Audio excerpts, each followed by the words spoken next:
New year, new Dragon Ball game, and with it being the literal Dragon Ball game of all Dragon Ball games, a lot of conversation in the community has been shrouding Xenoverse 2, mainly about the game's support. For the longest time, Xenoverse 2 has been that game that's kind of just like a consolation prize. Yeah, it was a Dragon Ball game, yes it has a majority of our favorite aspects from past Dragon Ball games, but it never really stuck the landing. Playing this game was basically using your imagination to boost your experience. It was the closest thing we had to the game everyone really wanted, Budokai Tenkaichi 4. I remember playing the game and being like, close enough. Now look, I'm not saying that Xenoverse as a series of games are terrible. As a matter of fact, I poured hours into playing Xenoverse 2, although that's not saying much considering this game's been out for 8 years. But I think I speak for all of us when I say I've had quite enough of Xenoverse. But just because Sparking Zero is coming out doesn't mean that the community should just cast Xenoverse 2 to the wayside. So in defense of Xenoverse, we first have to understand what it's trying to accomplish, and that is putting yourself in the story of Dragon Ball. Growing up as a kid, I used to dream about being in Goku's shoes. Not Goku specifically, but being in the world of Dragon Ball as my own person. Whizzing around the world, having a variety of my own techniques, going Super Saiyan, as I'm sure most of you guys watching have felt at least once or even tried in real life. And oddly enough, we've had a few games that came out and tried to make you feel this way, but few and far between. Dragon Ball Ultimate Tenkaichi was the most anticipated Dragon Ball game in the early 2010s, and for one reason: you can make your own character who could go Super Saiyan. What the developers left out of the trailer was that the fact that the game plays at the depths of the Doria's ass crack. For some fuck ass reason, they made this game essentially a big ass rock paper scissors simulator with almost no freedom to immerse yourself in the game whatsoever. So needless to say, this wasn't the game most of us were really looking for.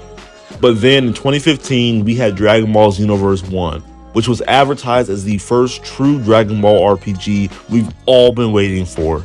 Now, I didn't know this, but apparently it was also a spiritual successor to the Dragon Ball Online game, but basically had the same premise as far as the character customization goes.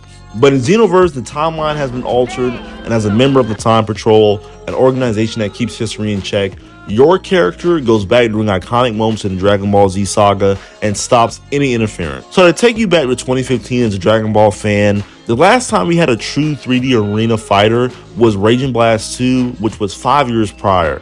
Now that may not seem like a long time, but in 2013, the Dragon Ball IP exploded with new content. We had Battle of Gods, we had Resurrection F, we had the Super Anime and manga coming out.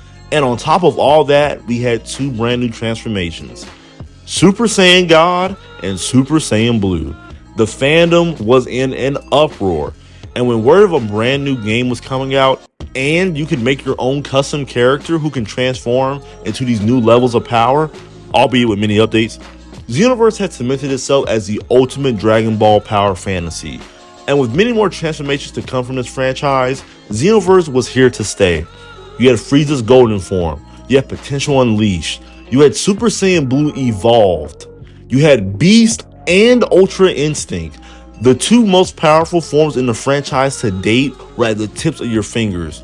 But just because we can transform into whatever form we want doesn't mean the game is without its flaws, and it definitely isn't all sunshine and rainbows either. Clunky mechanics, the most lazy story they could come up with despite the very basis of what the game is designed to be, the netcode, the countless DLC packs, the microtransactions, and at this point, just being outdated. Xenoverse 2 is an 8-year-old game, and while some may see it as a game offering a lot of content for what you can essentially get it for $20 in a popsicle, this game has had other Dragon Ball games come out in its wake that have put it to shame. Okay, now that I've said my gripes, I want to get to the moral of this video, which is to say that Xenoverse 2 ain't going anywhere anytime soon, or at the very least, the Xenoverse franchise. We may get Xenoverse 3, who knows? Because no matter how much we complain, the second a new piece of Dragon Ball content is out, we immediately can't wait to get a hold of it in this game. And that's what it all comes down to.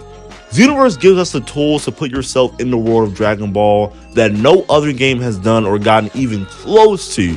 So while Sparking Zero is definitely going to be the new big brother of the Dragon Ball game genre, as far as putting ourselves into the shoes of the characters that we already love, I'm positive that Xenoverse is going to be our little brother that we look back on as we get to go back in there and experience the Dragon Ball world as ourselves.